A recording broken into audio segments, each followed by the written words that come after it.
And now, The Money Show with Stephen Grootes on 702.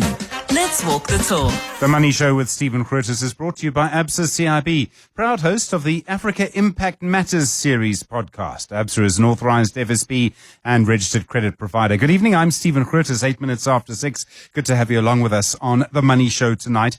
One of those days where SENS this morning, the Stock Exchange News Service, was just result after result. And there's a lot more to come. There's the CELC listing on the JSE later this week on Thursday. The JSE sending out invitations and all the rest for that today. But lots of results from African Bank. We'll speak to their CEO, Kennedy Bungane, in just a moment. Nico Marere, the Chief Financial Officer at Naspers and Process. A lot going on around Take-A-Lot, it would seem. Richard Friedland, the Netcare CEO.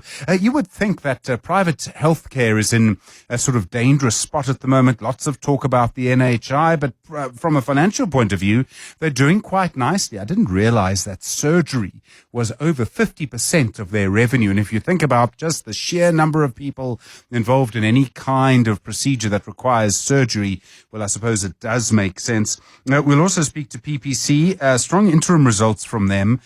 We saw numbers coming through from Stats SA a couple of weeks ago, last week perhaps, that in fact there were more people being employed in the construction area and the construction sector. Well, just perhaps, let's hope that something is shifting there, and PPC would be in a good position to tell us. And then we'll check in with the fishing industry as well. The CEO at Oceana, Neville Brink, they got hit by fish oil prices which dropped, all because of something that was happening off the coast of Peru. It just reminds you of how everything is interconnected, and if the G20 didn't remind you of that, well, I suppose nothing will. Good to hear from you tonight. 011-883-0702, 0214460567, and voice notes on 072-702-1702. Just thinking of the G20, and I had a good time there, I must just say, talking to you, but also just being there. A question that for me came out of it, and it is a contentious question, deliberately so. We saw the president presiding over it. Apart from Cyril Ramaphosa, which other South African would you have liked to see presiding over an international summit like that and representing South Africa? It can be a politician, it can be someone from any sector, it can be from any party, whatever it is. Which other South African do you think would have the, probably going to have to use the word gravitas, but would have the whatever it is that you think would be necessary to host a summit like that?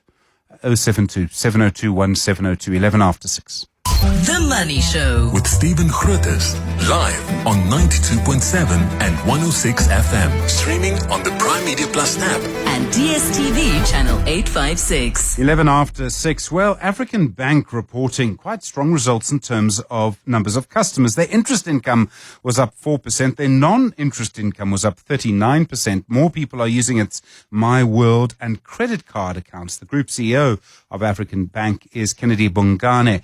Kennedy, good evening. You have 6.3 million customers now. 5 years ago, it was just 1.2 million customers. I mean, that's a huge jump. I'm presuming your growth is in line with expectations or even exceeded that? Stephen, thanks for having us tonight, and always a delight to talk to you. Yes, I mean, these numbers do reflect growth better than we had forecasted. We are ahead of plan with respect to some significant deliverables. We thought we would be at around 5 million customers at this time, and that was a revised number from 3.5 million. So at 6.3 million, this is better than plan. But you're absolutely correct. The pivot in these numbers is how the plan to move from just being a monoline retail lender, an unsecured lender, which is what we were for almost 2.5 decades, into being a fully fledged bank is taking shape and is coming through very nicely with a 39% in rise in non-interest income, 7.6 billion of total net income in a year where we deliberately actually muted unsecured retail lending growth. I noticed that your operating expenses are rising. Your cost-to-income ratio is at 64%. I realize you're spending a lot getting things going to become I think the phrase you used was a fully fledged bank. Are you expecting that to still rise? It'll cost more as you roll out more services. No, we don't expect it to continue. Because remember how unique this reporting period was. We received in this year the approvals and incorporated our acquisition of Sasfin Capital Equipment Finance, of Sasfin Commercial Property Finance. We bought capabilities into personal home loan solution with our acquisition of most of Africa Direct businesses. It is also a year of significant investment in us. You've seen our IT rise by 25% year on year. You can't sustain that every year. It's not something that is normal. It is once of reflecting these acquisitions and integration that we're doing in this particular year. It is acquisitions we're doing to expand capabilities that enable us to really become this scalable, diversified, and sustainable bank for personal, business, and commercial customers in the middle and bottom of the pyramid, in line with our sense of purpose as a bank for the middle of the pyramid. And so in the first half, when I spoke to you, our OPEX was up 16%, and I indicated that there are major one-offs. We are now up 11% for 12 months, reflecting the point I'm making that the one-offs in the first half are being managed out, and we are likely to now have an opportunity to having expanded our customer franchise this much and expanded our capabilities. We have an opportunity to extract value in line with the key deliverables that we think are needed to have a compelling investor proposition for our listing. So, Kennedy, it's interesting. You're exceeding your expectations quite dramatically. One of your competitors, also a new bank, broke even earlier than expected. I realize more people have more bank accounts with more institutions than before. A lot of people used to have with just one bank. Now they have lots more accounts with lots more people. So that's fine. That's good for you. It's good for other new banks. But does it mean that you're all getting as much revenue per customer as you did in the past? And I would imagine the answer to that is no. The answer is actually yes. Because, and I mean, in my case, you pointed it out before I even did, that we didn't grow our NII, okay? Which has been the biggest business revenue earner for African Bank for over 2.5 decades. We grew something that was not there 4 years ago when I started. 2.1 billion rands of non-interest income came from transacting accounts, transacting customers, and so that shows you that you can actually drive new wallet from customers when your proposition is correct. What I think has happened in almost 30 years of being in banking is that the South African banking customer has really wisened up and is smart about what they pay for from whom in their financial services journey, and they're very clear. You've got to add value for them to pay you for that service. And if you count all of our customers with my peers who are running banks, you might think South Africa has got 200 million people. It doesn't. It just has you and I who actually have more than one bank card in our wallet and who use those bank services where they are best. Kennedy Bungane, thanks very much indeed. Group CEO of African Bank, 17 after 6. 702. Stephen is on The Money Show. 6 to 8 p.m. Naspers reporting more strong growth in its companies across Europe, Latin America and India. It says it's been able to increase revenue from e-commerce by 21% in the 6 months to the end of September. A big standout as part of that is Takealot. Its order growth there up by 16%, revenue up by 32%. Nico Maré is the Group Chief Financial Officer for the Naspers and Prosus Group. Nico, good evening. You've been buying many companies. You've been essentially getting them to work together. You've been building synergies. You're building market share. To look at your group results as a whole, it seems you're beginning to see the fruits of those investments. Yes, thank you, Stephen. I think our ecosystem strategy is starting to deliver real strong results. The highlights for me really the strong growth we're achieving in Latin America through our iFood business that grew 35%, but also OLX in Europe, 17% growth, and even in India, our Payu fintech business actually, improved their results meaningfully. So indeed, we are starting to deliver on many of the ambitions that we've set out to the market in the last year. You say there's a lot of headroom for growth in Europe. I mean, it's a rich market, huge growth potential, quite a long way to go, I would imagine. Yes, I think in Europe, our key focus there, we just sort of in the last couple of weeks completed the acquisition of Just Eat Takeaway, which is a food delivery business, mainly focused in the UK as well as Germany, Benelux countries. A very strong brand, very strong market positions, but it's not a business that's growing at the moment.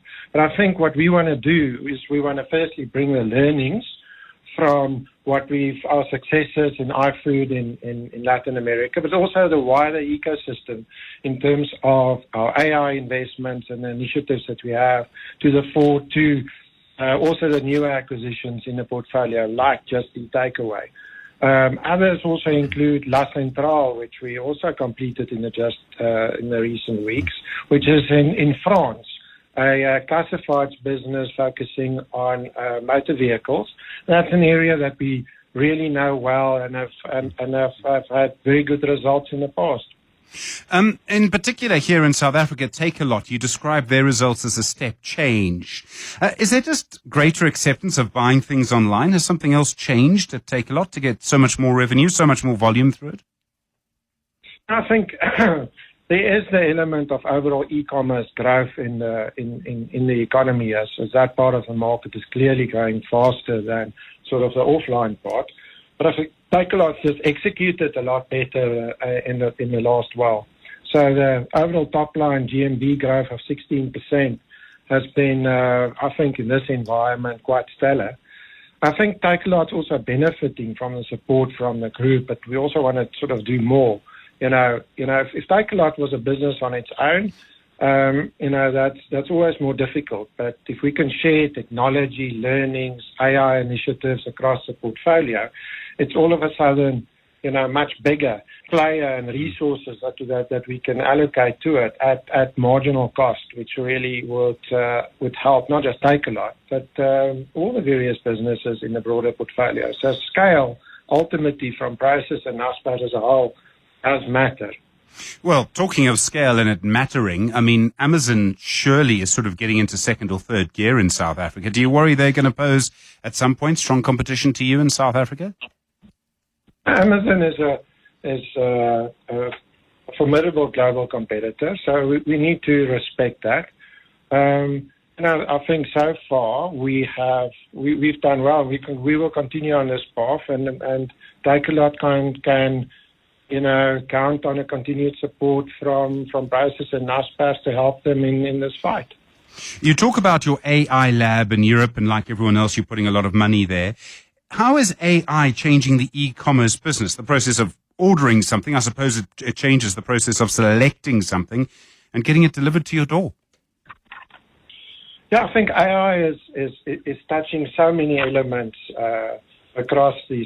So we're focusing on a few elements. Firstly, we're deploying a lot more agents across our business. We now have more than 20,000 active agents, and that's helping from customer support to third-party seller support as a recommendation engine for our customers. So it's really quite broad. And then the second part is we're using the large language models, and we're actually training that for the vast amount of data that we have to essentially create commerce models that's essentially a personalization, the how of e-commerce. So that's improving search, promotions, CRM aspects, and even things like just optimizing your advertising elements across your platforms. So it is quite pervasive and broad-based for us. We want to improve every single element. I don't think there's an aspect of our business that we can't improve through AI. Nico Marais, thank you very much indeed. The Chief Financial Officer at the Naspers and Process Group. 702. Stephen is on X. At Stephen Grootes. 23 after 6. Well, Netcare reporting profits up by 17% for the year to the end of September. Headline earnings per share up by 20.7%, building more facilities as well. Dr. Richard Friedland is the CEO at Netcare. Richard, good evening. Good to talk to you again. Your total paid patient days were up 0.7% year on year. Where is that growth coming from? Is that just a bigger population? It's certainly a sicker population, Stephen. Good evening to you. People continue to seek health care. We are at the more sophisticated, higher end of healthcare delivery in our hospitals, but we also provide services right across the healthcare continuum. And I think notwithstanding that, we were able to achieve fantastic operating leverage of more than 2.5 times our revenue and very good cash flow. So all in all, a very good year for us. Other consumer-facing companies, and you are sort of one of those, have reported a very tough environment. People obviously still need treatment. You're building new facilities, new clinics. Do you see demand still increasing then? Yes, we do. But, Stephen, we're not in a bricks and mortar strategy anymore, even though we've got lots of facilities nationwide. We decided in 2018 to move into the digital AI and data space. And what you would have seen in our results today is expanding that digital divide between ourselves and our competitors, but more importantly, beginning to reap that digital dividend. We have brought in 585 million of efficiency savings since 2022. We're showing very significant improvements, having digitized and put in electronic medical records and AI and predictive tools in the quality of care. We've published 92 of our outcomes already, and we've had 29 publications in peer-reviewed journals. We really are moving into a very different league, and today we were very excited to launch the biggest global wearable project. We're bringing in 6,000 wearable watches that will be able to monitor the vitals of more than 6,000 patients in our general wards. And that takes healthcare and safety and our ability to intervene and prevent a deterioration in our patients to a totally new level. Well, I mean, just the amount of money it must save from everything that you used to do.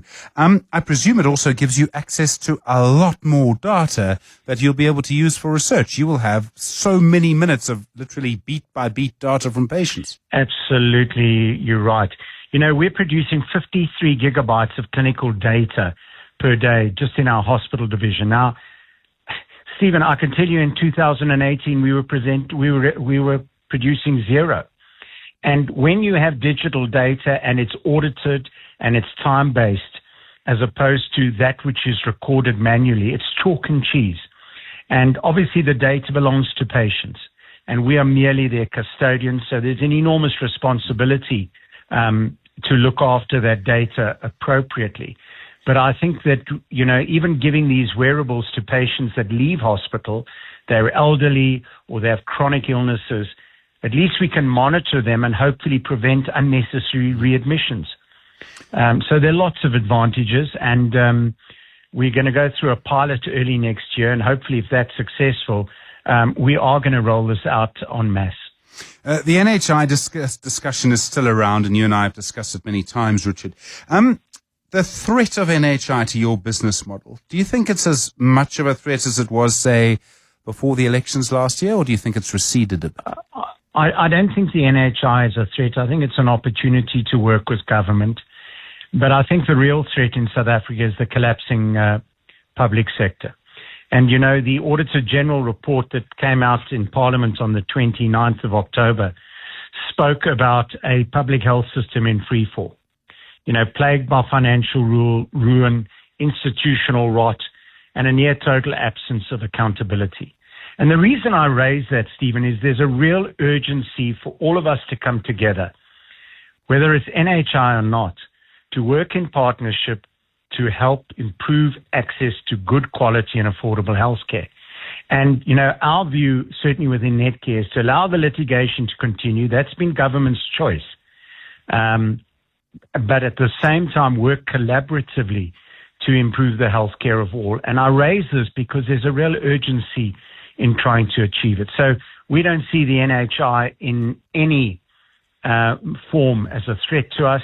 In fact, I presented at the inaugural Ombudsman for Health conference 10 proposals on public-private partnerships where the public-private sector can step in a collaborative way to assist the public sector. It's urgent. Dr. Richard Friedland, thank you. Chief Executive at Netcare. The Money Show.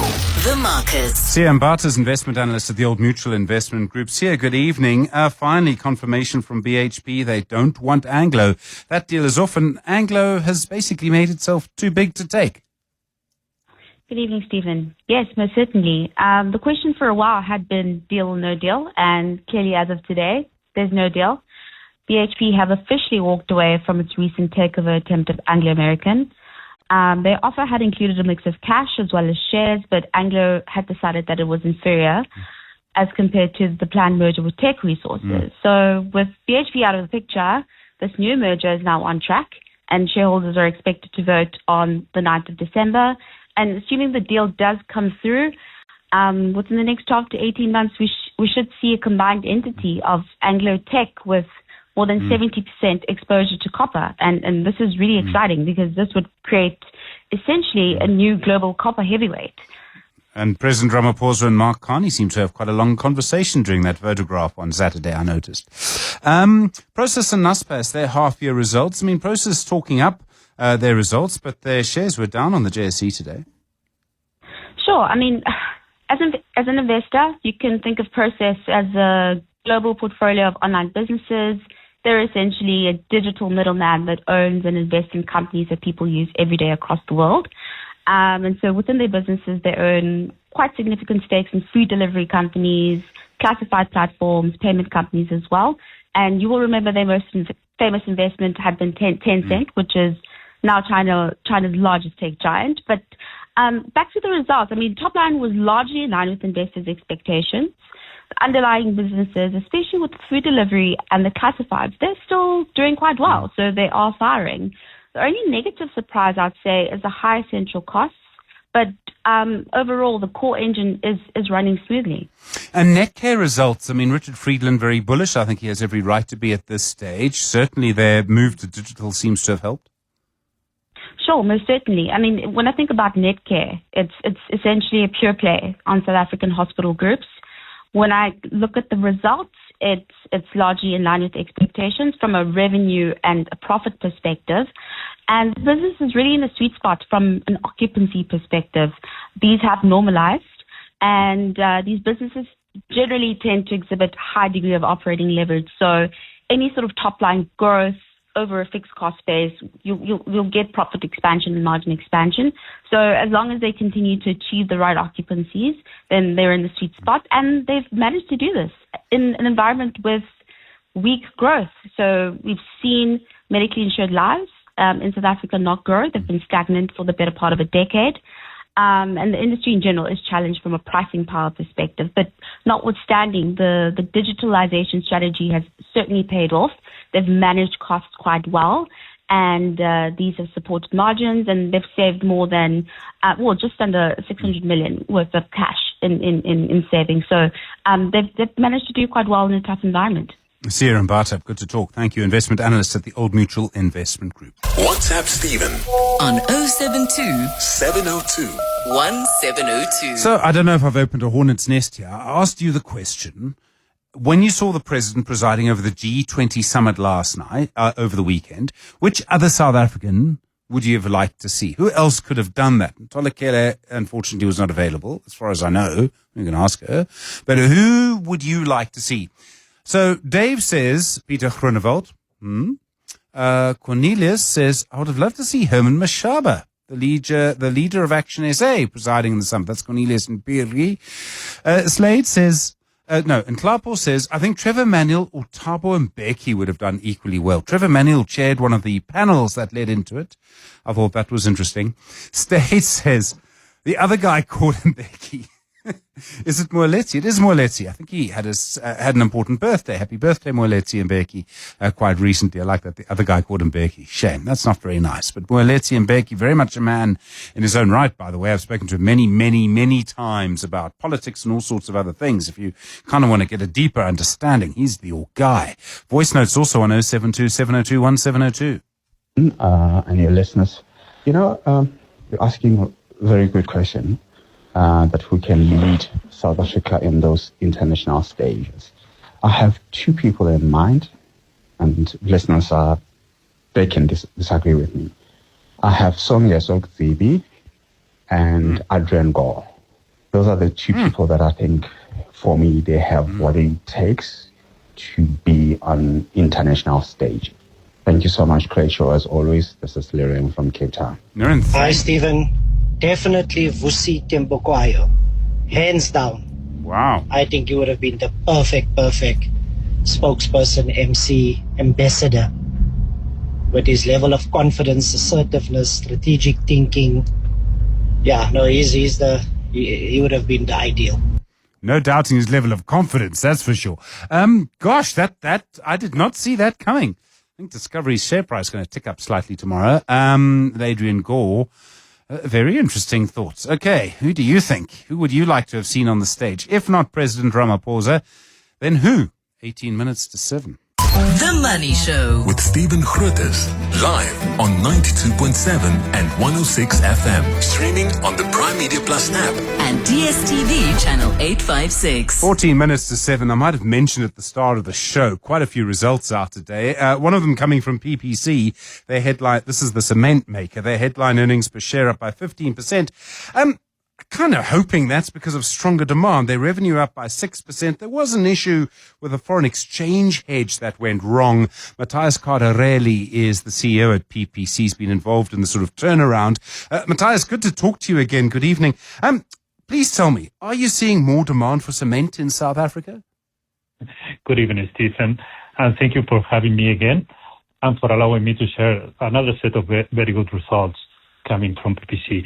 The answer is not in the size and the speed we would like to see, but we are seeing some pockets of growth, especially in the Western Cape, in Mpumalanga and Limpopo, coming both from public sector and also from private sector. But clearly the main driver in our results is not coming from the economy and the market. As we spoke 6 months ago, our turnaround process focused on unlocking internal value, and this is what we have been doing through better operational efficiencies, cost saving coming particularly from our logistic function, and better quality sales. So coming back to your question is that we are starting to see some positive signals. We are cautiously optimistic. I think we have reached the point that probably the turn is close after more than 10 years of a negative construction cycle, but still we need to see that happening. Okay, so I appreciate the honesty. Your margins are trending higher. Now look, there's quite tough competition in your sector. How are you building bigger margins in your business? Basically we focusing on the two lines of our margins, meaning we are running our operations in a more efficient way, and this is bringing our costs down, but also we look for sales not to get volumes at any cost. Meaning we have done a deep analysis, which are the best commercial channels for us, the best customers, and the best product. So since we are the premium brand, because we are the premium quality cement, we can compete in all cement segments and in all the regions in the countries where we operate in South Africa and in Zimbabwe. So we try to avoid entering into some segments where a real price competition is there, which is the low-strength cement in the inland region. This is the real red ocean in terms of price, the 32.5 cement product in Mpumalanga, Gauteng, and Limpopo. This is where you're going to find high competition and a lot of pressure on prices. since we can differentiate and we can attract different customers for different segments, we focus more on that, which is bringing better margin to us comparing to our competitors. You're building a new cement plant in the Western Cape, and we've spoken about that before. It'll bring a lot of efficiencies. But as part of that, you took out a rand hedge, and in the end, you lost a lot of money. I think it was 74 million rand. Was the dollar just too weak and the rand too strong? Yes, indeed. But we could have done it again, and we would have taken the same decision. We still believe that there's some temporary losses there because of the exchange rate and the rand being stronger. But look, we are running a very important project. This is going to be a game changer, not only for BBC, but for the cement industry in the country. We landed in a very low cost to build that super efficient plant. We didn't want to take some risks in terms of the exchange rate. So yeah, you are seeing some financial losses there, but still we believe that overall the project is on time, on budget, and we are looking at producing clinker in the first quarter of the calendar year 2027. Your operations in Zimbabwe seem to be reporting some growth. Yeah, because the economy is growing. The construction sector is really strong. And again, we are the leader there. We operate in all the regions of the country. We are the premium brand. So we are the best one in position to get the opportunity from the market growing. Another important thing that has just happened is that our SIM operation delivered a $20 million dividend that we have already received, and this is a big growth comparing a $4 million dividend that we received last year in the same period. Matthias Cardarelli, good to talk to you again. Thank you so much. The CEO at the cement maker PPC. At 9 minutes to 7, in a moment, we'll speak to Neville Brink, the CEO at the Oceana Group. The Money Show with Stephen Grootes is brought to you by ABSA CIB, proud host of the Africa Impact Matters series podcast. ABSA is an authorized FSP and registered credit provider. 7 minutes now to 7 the time. Don't forget our question tonight. Who would you like to see representing South Africa? If not President Cyril Ramaphosa, who would have been the best person to sort of host the G20? Well, Oceana reporting lower profits this year. They did have a 58% increase in operating profits for its African operations, but US dollar prices for fish oil were down by half. They hit record levels last year. Neville Brink is the CEO of the Oceana Group. Neville, good evening. We remember how important fish oil prices were for you last year. Peru's catch improved. There were lower prices this year, and that clearly had a big impact on you. Hi, Stephen. Yes, it has. And coming off the record high we had last year, prices have normalized. In fact, I think that they're probably overcorrected a little bit and should strengthen in the next couple of weeks. But, that's fishing, unfortunately. We have to ride the waves and the volatility of the industry. Your overhead expenditure was down by 12%. And from what I saw, it's mainly because of lower employment costs. So you're not employing as many people as you did before? No, we haven't had any retrenchment process. What we have done is redirect people into some of our new businesses, in particular in the Lucky Star side where we've opened a canned meat factory. So we've been just a little bit clever in the way we've allocated our resources. So there's been no mass retrenchment. No, I mean, I presumed you would have heard by now if there was. Your Lucky Star group, so hugely important for you, often produces one of the cheapest forms of protein for many people. You say it had a tough second half. What happened? No, I didn't say there was a tough second half. No, we've had a good year. No, we certainly have. We've had volumes up, and the halves have been more or less the same. Consistent demand from the consumers. Obviously, pricing is key for that brand, and we've got to manage that price very collectively because we don't compete in the canned pilchard market. We compete in the broader protein market, and to an extent, we compete with starches. My mistake. I must have misread that. I do apologize. Lucky Star is exporting. Where are you finding new markets? Are those neighboring countries, people who might know the product already in some ways? Yeah, traditionally we've always exported to the SADC countries, but one new market that we have discovered this year and we've started and opened and it's starting to do well is Ghana. Ghana has very similar eating habits to South Africans, where they know canned pilchards or canned fish in a tall can and a 4 to 5 grand can. So we've now opened a Lucky Star office there with a local partner, and it is certainly starting to gain nice traction. And the two major cities, Accra and Kumasi, are certainly big fish-eating populations, and we've started to grow some traction of Lucky Star in that market. You also fish for horse mackerel, and you suggest that the horse mackerel industry in Namibia may not be sustainable under the current framework there. What seems to be going wrong in your view? What are you warning about? There's two things that concerns us in Namibia. One is the management of the resource. The biomass has certainly dropped off.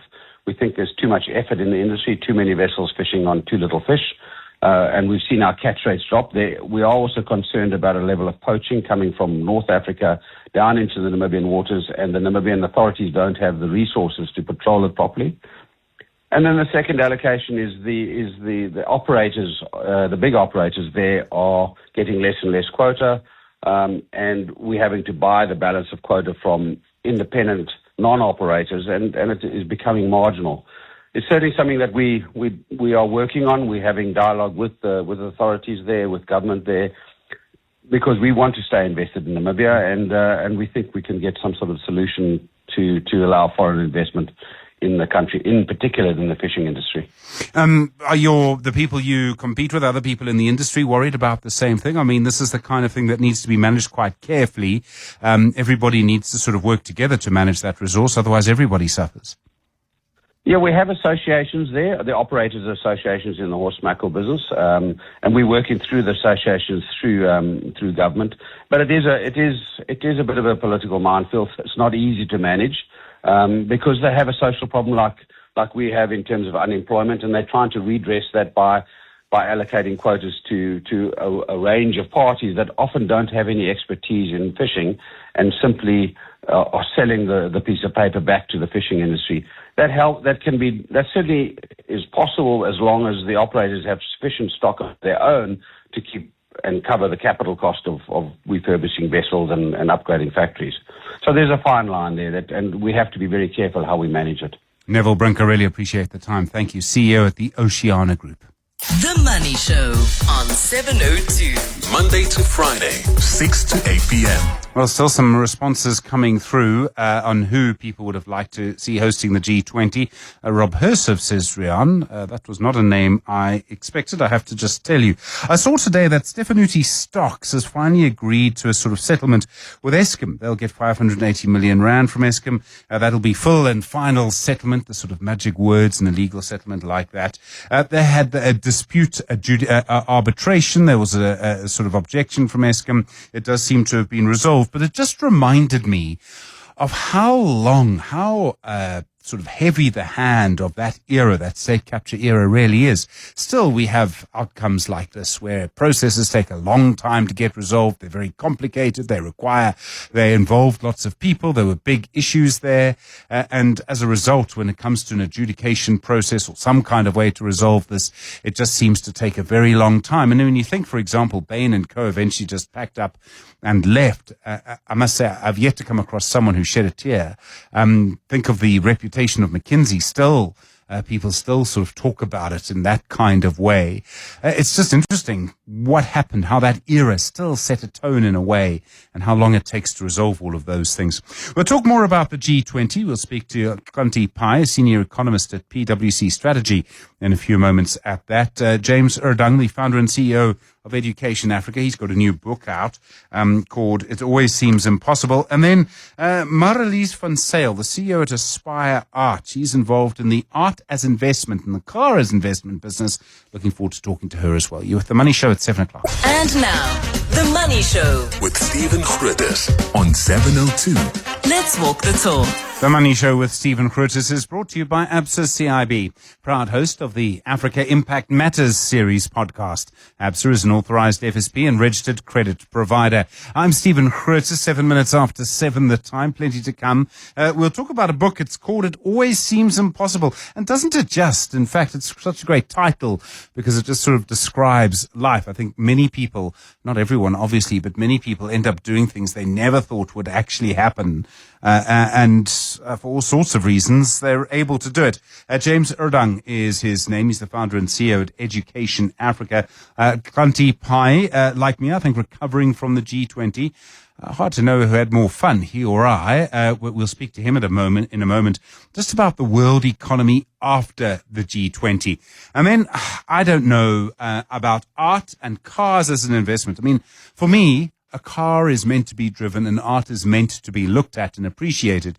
And to sort of lock it up where only one person can see it or maybe a family can see it, I don't really think that's the point. I think art is also meant to influence us. It's a bit like journalism in some ways, and I kind of realize how contested that might be. But I kind of feel that it should be shared a little bit. And I'm not saying everyone should be able to drive a car, but certainly you should be able to see it. Sometimes you want to hear it. But yeah, we'll talk about that. Such an interesting subject. Marelize van Zyl is the CEO at Aspire Art. Looking forward to that conversation, actually.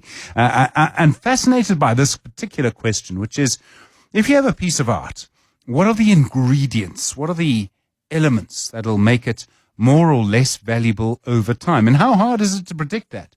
I think it can be quite hard to predict that, but that'll be one of the questions I'll put. So looking forward to that.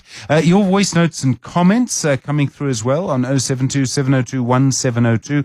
I know quite a few people with suggestions as to who they would have liked to have seen hosting the G20. If not President Cyril Ramaphosa, then who? I think there's quite an interesting conversation there. Kind of, in a way, I suppose one of those questions that makes you think, it makes you sort of reveal who you really back.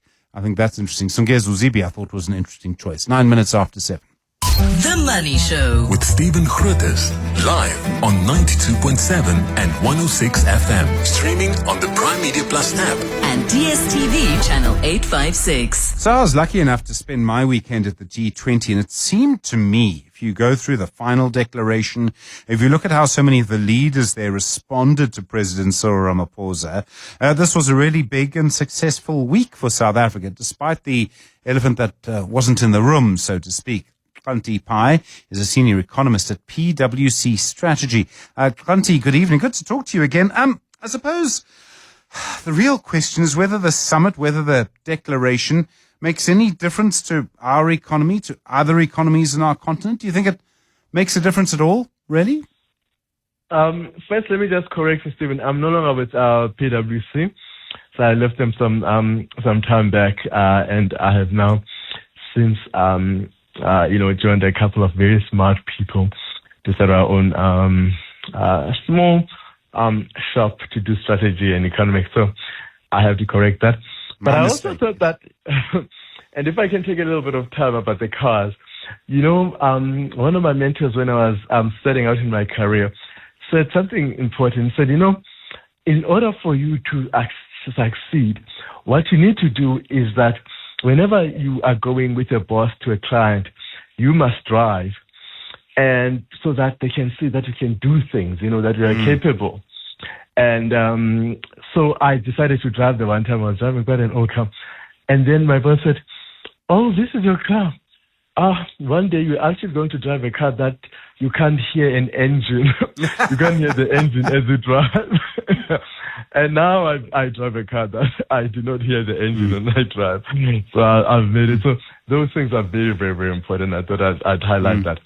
But back to this, and I think actually this is actually very, very important for South Africa, because what we've been able to do to put together this event, this meeting, and its outcomes really, really actually also is an important marker in terms of people, trusting us, our reputation, that we can do things, that we are capable. And that's something very, very, very important, especially when people think about investment, when think about actually, the state of the country and whether or not they can move them. And I think that is one of the biggest things that we may have achieved here in terms of being able to have done this as we have done it. There's also competence on different levels, right? So there's competence on, did your airport work? There's competence on getting people in and out of the sort of center. There's competence on the level of what do your highways look like? I noticed when I drove through quite early in the morning. It was dark. Some of the street lights weren't working in all sections of the highway. Most of the world leaders would have come through a long time after me and wouldn't have noticed that. But there's another set of competence which is as important, which is your political competence. And it seemed to me, Zane Dangor and President Ramaphosa maybe need to take a bow. No, absolutely. I mean, they really reinforced, South Africa's sovereignty, and they really stood firm in terms of actually what is really important. Remember that, the global order and the global world has its rules. We are not, nobody does what they want. That's why we've got international law. That's why we've got protocols. So that actually there is a way in which we do things that actually makes sense. And so it was very important for them to do that, to actually reinforce those things. I actually also listened to a clip by Linda Sisulu, who was saying, even though we've always had tensions with the U.S., and one of the things that's important about tensions between nations is that they keep reminding, it's good for everybody because you keep being reminded about your values, and that the more you are reminded, the more you actually have to stand for them, the more they actually become more realistic, and that you appreciate them more, and that they actually become ingrained. And I think that we got that opportunity here, and we used it well. If you look at the leaders of the G20, almost by definition, most of them come from the global north. And it would seem to me that if you look at the declaration, there seems to be quite a deep understanding that what happens in one country affects another. So to put it another way, if you're the Italian prime minister and you've got a refugee crisis, that's because Italy is failing. That's because Libya is failing as a state. There's quite a lot of self-interest in everybody working together on problems that may only be in one place, but will affect everybody eventually. I mean, if we've learned one thing from COVID, that's surely the lesson. No, that's certainly it. Self-interest is the cornerstone. Economists know this. One of our founding fathers of economics, Adam Smith, said, that we don't have bread every morning because the baker decided that he wants, to feed all of us. It is his own interest that he actually bakes that bread so that he can sell it and make an income. And we happen to be able to actually then benefit from his own self-interest. It's the same thing with people who make us shoes, that all self-interest. But in the end, that self-interest is supposed to actually help all of us actually in terms of how we're able then, to forward and to meet our needs, because that's something that's quite important. And certainly, one of the things that really came out very, very strongly, as we say now, that about self-interest, was that really, many of these countries really had a big shock, when the U.S., for example, pulled out of COP, and then, of course, undermined, the agreements around NATO. And so they said, look, we have lost this, this big ally of ours. And one of the things that we saw here is that they really came here to take this platform, to look for new partnerships, to reinforce, the importance of interconnectedness and working together. And that's what really came along, and that was quite strong. And I thought for me that was really important, because as we know, globalization has been part, and interconnection has been part of, how we've actually prospered globally. Yes, of course, we've left some people behind, but we have gained a lot in terms of our ability to cooperate, our ability to trade, our ability to, to see each other and to work together towards common solutions. And so that is something that everybody recognizes. And so this is why this meeting was so strong. And so many words there's such strong words that were being used. I listened to President Macron saying, I respect Africa. I respect, China. I respect the East, because we all have to work together. So everybody now is recognizing that there is no other way out of this except that we respect each other, we are equal, so that when we face problems, we face them together.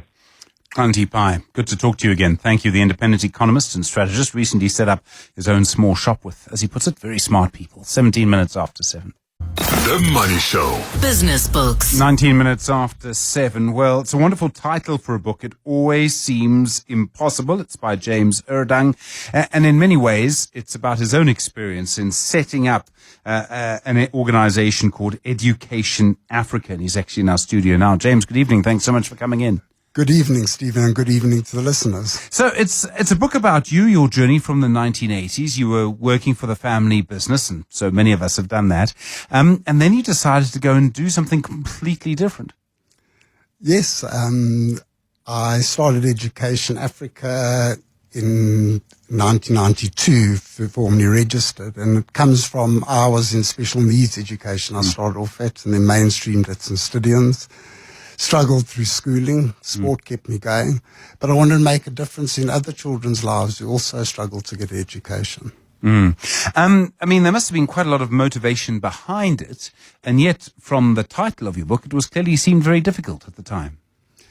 Yeah, I think all the stars lined up for me then. I was mentored by the late Walter Sisulu. He opened up doors for me to do some unique work with Nelson Mandela, as you can see from the forward of the book done by the Nelson Mandela Foundation. And I was young, and it was an exciting time in South Africa, an exciting part of my life. And I'm very blessed to have been part of history at that time. And experiencing the new South Africa and trying something new and something that's impossible. How did that happen? I mean, Walter Sisulu, I realize it was a very different time, and I sort of remember when he was released and how muted the reporting on it was, because it was still a state of emergency. It was just before 1990. And yet, I mean, he would not have been someone most people would have bumped into. Yeah, I knew in starting education at that time through the transformation is that the next government in waiting was the African National Congress. And I needed their support. So I knew I wasn't going to get hold of Nelson Mandela. And people said, how did you get hold of Sisulu? I said, I picked up the phone and phoned Shell House and was put through to Secretary Rick Hutchins, who set up a meeting and went to go see him. He was inspired by my story. In fact, they phoned me back later that day to say, wants to see you the next day. And back I went to Shell House and he said, I'm going to help you, and changed and molded my life forever. I mean, that kind of thing, I don't know if it would happen now. That can only happen during particular eras. What made your organization different to other education organizations? There are many now, there were some then. You were specializing in a particular field? Yes, so we have multiple projects. So we have a school in Orange Farm partnered with St. John's College. We have just over 1,260 kids there. We have extremely high matric pass rate, distinctions, very high performance school. We're quite big in early childhood development. We have 8 teacher training centers, and we've got 190 teachers graduating this year, the national qualification SACWE and KEF level 4. We're the biggest marimbas trainers in the country. Got 38 centers, over 2,000 kids a week in the program. So we play our part. At the start, so you had a little bit of support, but what were the big difficulties? I would imagine funding's always one of them.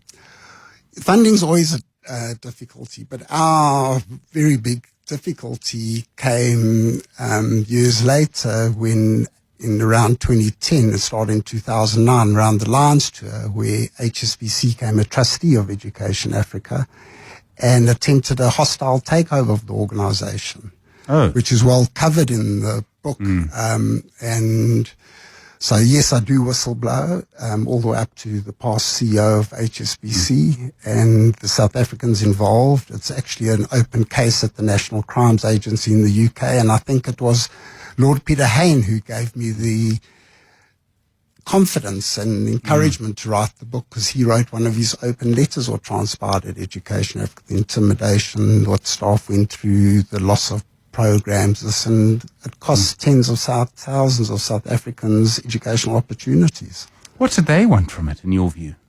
I'd love to know. There was a forensic investigation done by our worksmen at the time after the whole ordeal.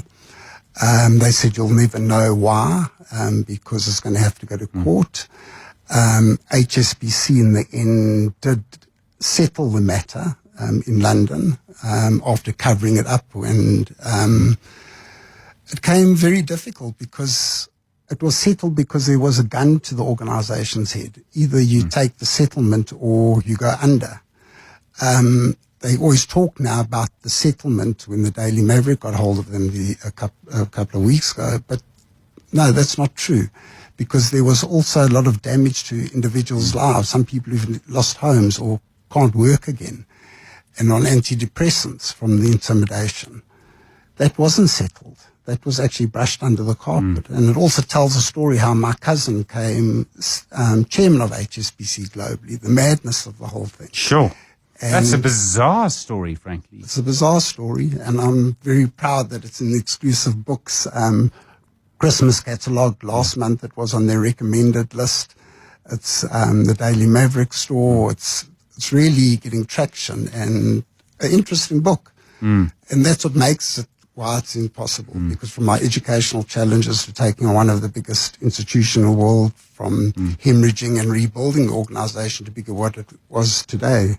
Yeah. I mean, it's a strange story in some ways, because you wouldn't think that a story about setting up a sort of education NGO in South Africa ends up being the subject of something like that, where the motive seems so obscure.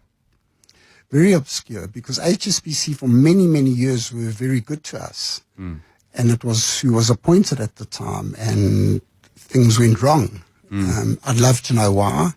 But I think what really troubles me a lot is that there was never a sincere apology. If there was a sincere apology, we would be double, triple the size we are. We'll be more endowed than we are today.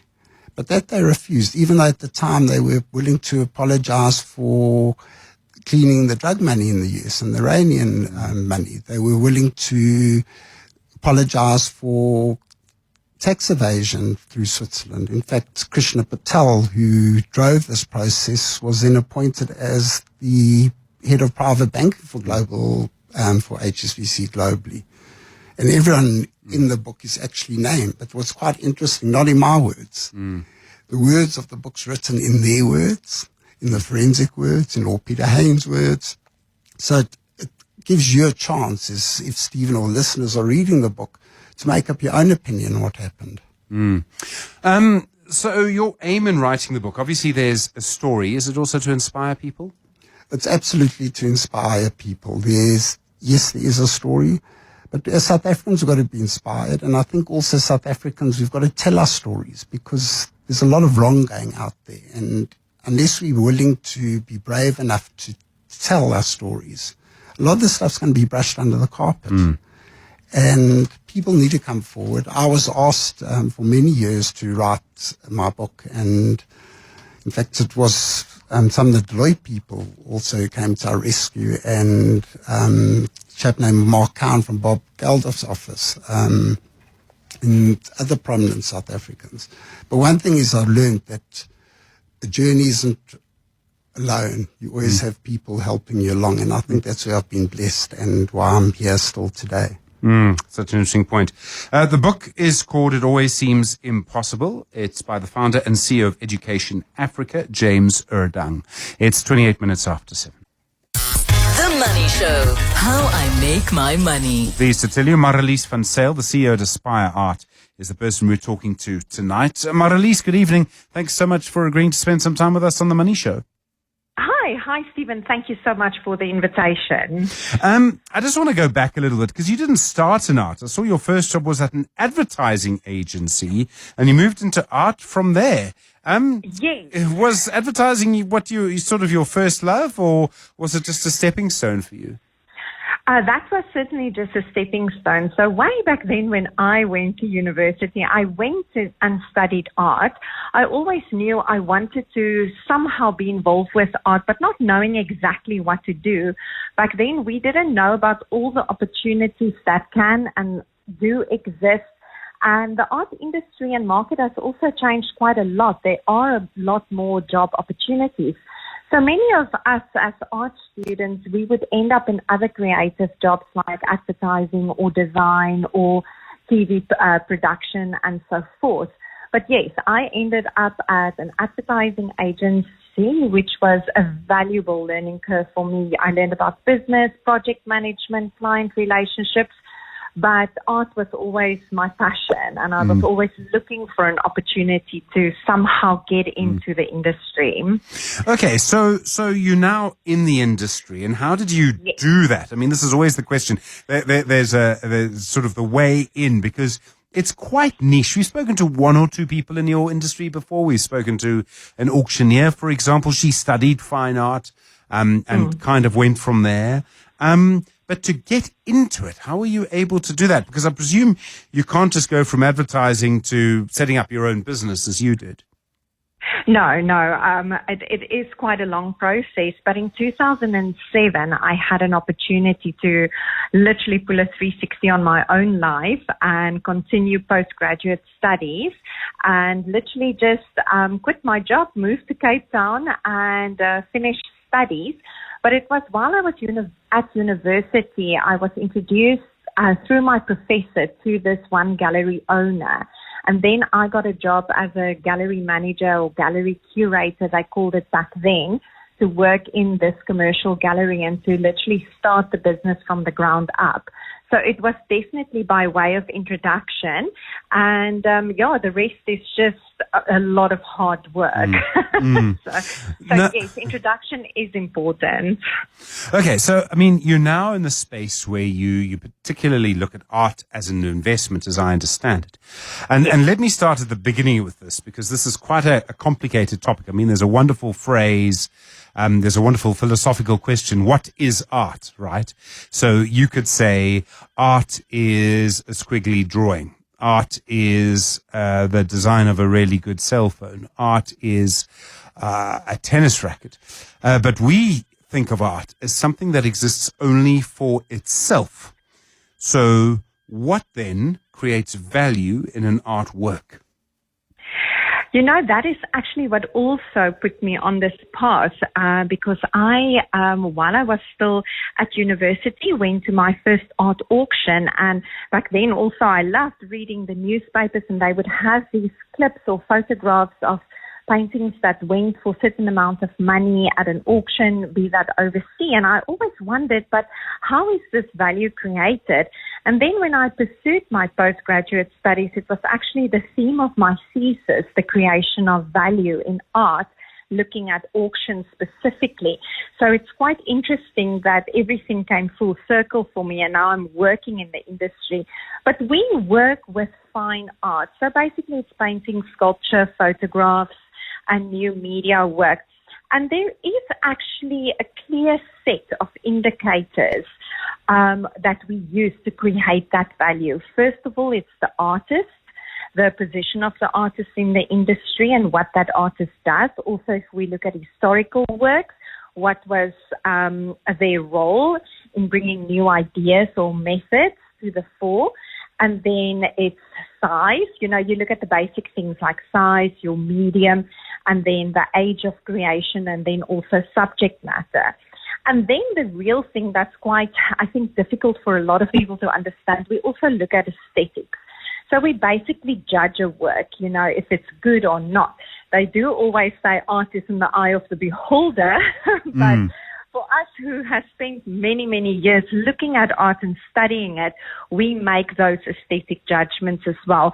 So yes, we will stand in front of a painting and say, is it a good painting or is it a less, accomplished painting?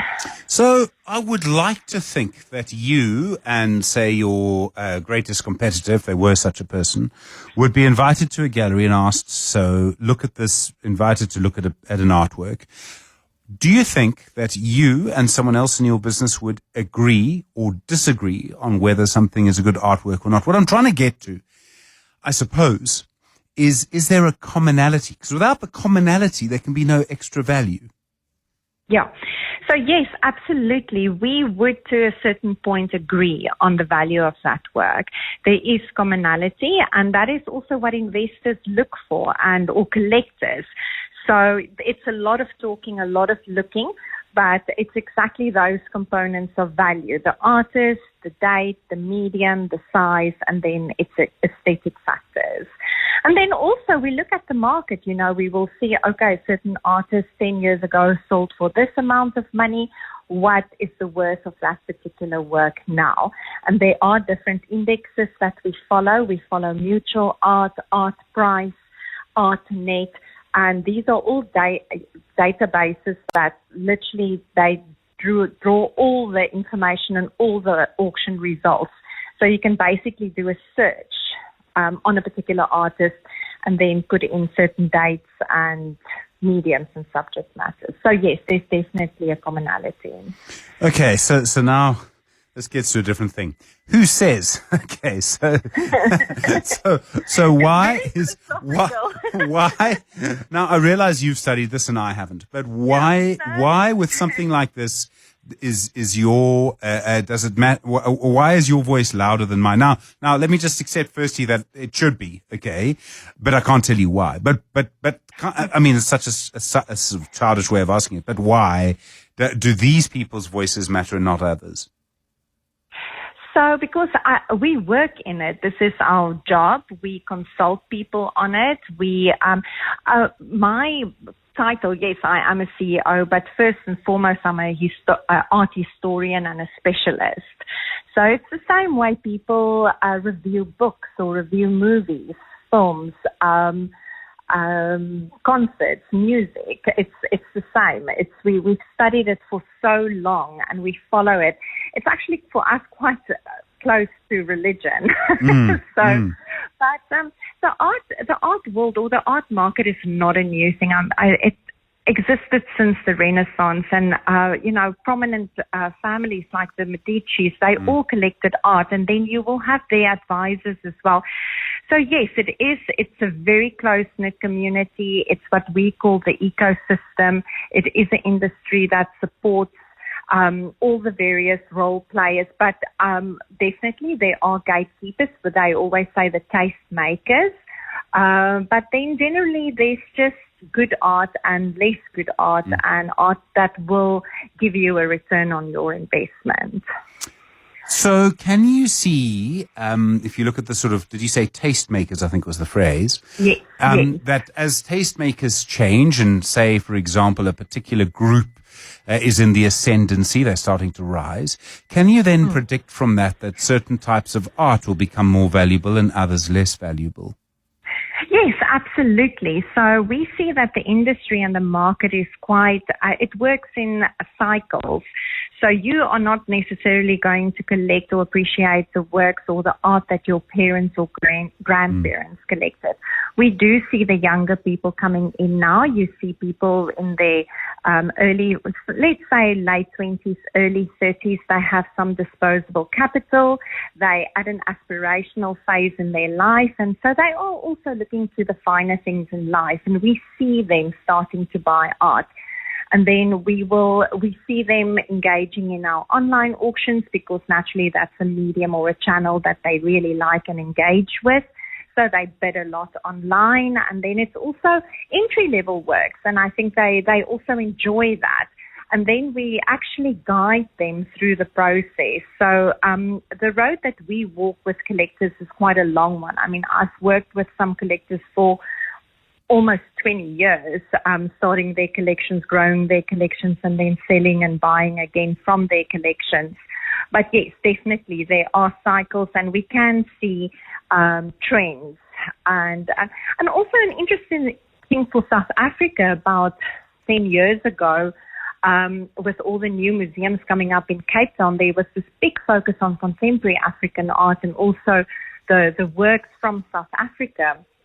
And there also we saw a lot of figurative works coming in, a lot of performative works coming in, especially from international audiences that really loved collecting these works. But then again, we also see now that there's older artists like a Frans Oerder, where you get people my age returning to those works and appreciating them more. I mean, I presume that a piece of art can fluctuate, can go up and down, and yet it's the same piece of art. So, yes. I mean, doesn't that get to the sort of value of art really is about us rather than about the art? I mean, if the art is Good. Then it should always be the same value. Yes, the value is to an extent a social construct, and that's where we as advisors, we would tell our collectors, listen, it's not a good time to sell now. Our advice is to hold on to the work, or when we feel, okay, if you want to sell and now is the right time, before the market cools down or before you have to wait a little bit longer. But yes, the value for art is to an extent a social construct, but it's based on certain indicators. We're speaking to Marelize van Zyl. She's the CEO at Aspire Art. Art as investment is sort of her business. She's also in the classic cars business, and we'll talk about that in just a moment. 10 minutes now to 8 o'clock. The Money Show with Stephen Grootes is brought to you by ABSA CIB, proud host of the Africa Impact Matters series podcast. ABSA is an authorized FSP and registered credit provider. The Money Show, how I make my money. 8 minutes to 8, continuing our conversation with Marelize van Zyl, the CEO of Aspire Art. Marelize, I should at this point be asking you all sorts of questions about where you get customers and things from, and I'm going to get to that. But I do need to ask about classic cars, because you're in that market as well. What kind of vehicles are you looking at? And I presume you're not interested in a kind of 2021 kind of, Toyota Hilux. No, these are very specifically collectors' cars. And that was quite an interesting new business segment that we brought into the company. And it was quite challenging for me as, again, an art historian and running an art company and to integrate this new segment within our company. But what I found was a lot of car collectors look at exactly the same things in a car that art collectors would look for in a specific work of art. So it was very much the name of, the brand of the car, the year, the model, the design, the engine. So it was actually quite a lot of fun. So we will do these auctions biannually.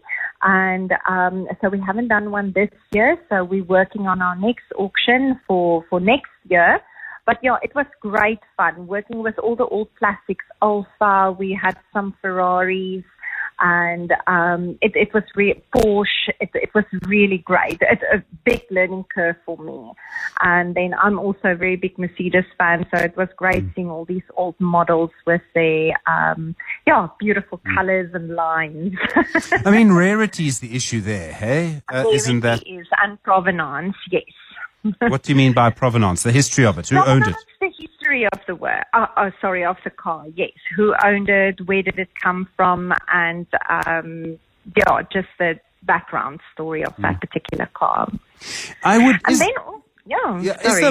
the way that market works very different to the art market? Well, certainly the clientele was a little bit different, and I actually loved engaging with that market. But as I mentioned, they look for exactly the same thing. So in the end, it was quite easy to consult on a specific vehicle because it's the quality, rarity, as you mentioned, and design and the story behind it. We found that also with art, people, collectors are really, really interested in the story behind that item, and that's actually what they buy. It's this beautiful, unique story. Please tell me these cars get driven at some point. They do. Yes, they do. I mean, I presume not often, but they do. Yeah, no, they do. Yeah, no, these are quite passionate people, about their cars. And I've also learned there are these clubs on Sundays. They do breakfast runs and so forth. So, they do get driven. I cannot confirm or deny if I've ever been in one of those. But yes, I know what you mean. But then also another thing is this year we started with fine and rare wines as well. And that was also such a great journey. We currently have a wine auction running that we call the sellers or the collector's cellar. And again, fabulous. Collectors are looking for provenance, the history, the culture, and then a story as well. So it's, again, quite interesting to engage with that market.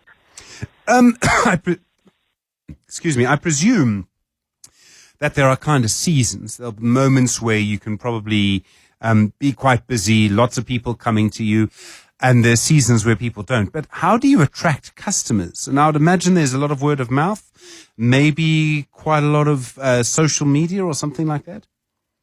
Yes, absolutely. So first of all, it's personal relationships. So we actually spend a lot of time interacting directly with our clients. So these are relationships that we build over many, many years. And we drink a lot of coffee and tea with our clients. But then it is word of mouth. Again, as I mentioned when we started talking, introduction is quite important. And it's actually also a good sign if people trust you with their works or trust to buy from you.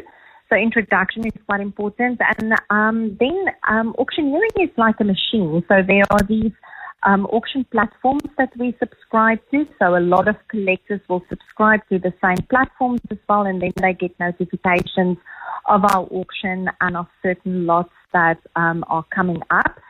Yes, we also make use of social media, which is currently a very strong marketing tool, and we write a lot of articles and try to get that out in the media, and then also our own internal emailers and newsletters. So we usually, motivate people to sign up to our newsletters to stay informed. Where did your first clients come from, Marelize? Because that would have been important to you. And in my experience, most people who go out on their own or start something take clients with them that they've met already before somewhere.